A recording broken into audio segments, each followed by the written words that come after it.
Hello everyone, mister আলিফের ভিডিওতে আবার আপনাদেরকে স্বাগতম। তো সবার প্রথমে আপনাদের সকলকে জানাই ঈদ মোবারক, ঈদ মোবারক, ঈদ মোবারক। হ্যাঁ, আজকে আমাদের ঈদ, কারণ আমরা প্রত্যেক বছর সৌদির সাথে মিল রেখে ঈদ পালন করি, তো এবারও সেম হচ্ছে।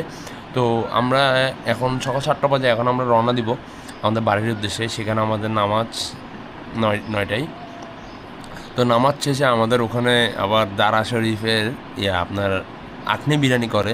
হ্যাঁ, যেটা মনে করেন যে সবাই মিলেমিশে, মানে আমাদের গ্রামের পাড়া প্রতিবেশী যারা আছি সবাই মিলেমিশে আমরা খাওয়া দাওয়া করি ওখানে। তো এক কথায় মনে করেন যে আমার এই ঈদ আর আমাদের গ্রামের প্রকৃতি পরিবেশ ইনশাল্লাহ সব কিছু আপনাদেরকে দেখানোর চেষ্টা করব। তো আসেন যাওয়া যাক। তো আমরা মূলত চলে আসছি আমাদের গ্রামের বাড়িতে। এটা আমাদের বাড়ি আমি বাইরে থেকেও দেখাবো। হ্যাঁ, কিন্তু এখন আপাতত নামাজের টাইম হয়ে গেছে, আমরা রেডি হবো, আসতে একটু লেট হয়ে গেছে, রাস্তার মধ্যে প্রচুর জ্যাম। তো আমরা রেডি হয়ে একসাথে যখন বের হবো তখন আমরা আমাদের বাড়ির কিছু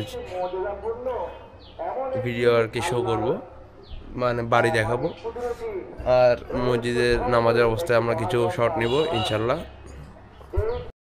তো মূলত আমরা রেডি, আমি আর আমার ভাই আছি তো মসজিদের দিকে। তো মসজিদ সামনেই, মসজিদের দিকে যাচ্ছি। মসজিদে নামাজ টামাজ শেষ করে অবশ্যই সবাইকে দেখাবো নামাজের দৃশ্য।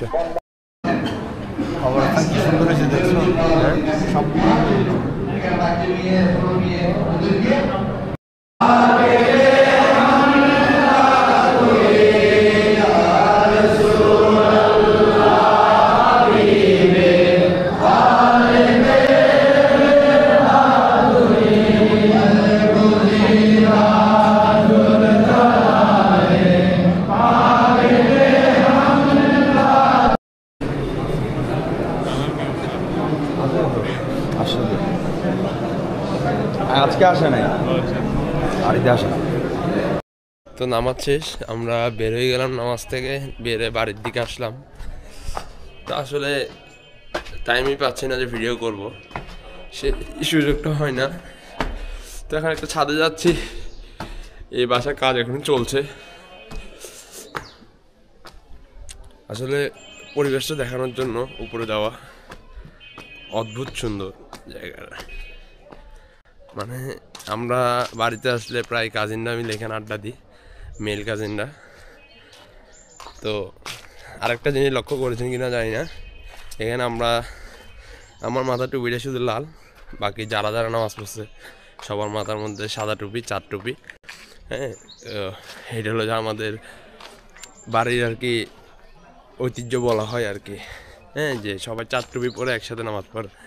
হ্যাঁ, তো যাই হোক, এখনও বেশি কিছু আমি দেখাতে পেরেছি বলে মনে হয় না। আর এখানে কী এক্সপ্লোর করা যায় সেটাও জানা নেই, কারণ কি বাড়িতে তেমন আসা হয় না। তো যদিও ঈদের নামাজটা পড়ার জন্য আসি এখানে প্রত্যেক বছর, তো এইবারও সেম নামাজ পড়ার জন্য আসছি। এই কিছুক্ষণের মধ্যে খাওয়া দাওয়া করে চলে যাব। যাই হোক, এবারে দারাজ শরীফের আয়োজন যেটা, সেটা হয় নাই কারণ ওইটার কাজ শুরু হয়েছে, তো ওইটা নতুনভাবে আপনাদের আবার তৈরি করতেছে। তো যার কারণে এবারে খাবার দাবারের আয়োজনটা করা হয় নাই। তো ইনশাল্লাহ নেক্সটবার হয়তো করা হবে, তখন আপনাদেরকে অবশ্যই দেখাবো। এবার দেখাতে না পারার জন্য দুঃখিত। আর সবাই ভালো থাকবেন, আশা করি সবার ঈদ ভালো কাটবে। আর আমার জন্য অবশ্যই দোয়া করবেন, অবশ্যই দোয়া করবেন। আসসালামু আলাইকুম, আল্লাহ হাফেজ।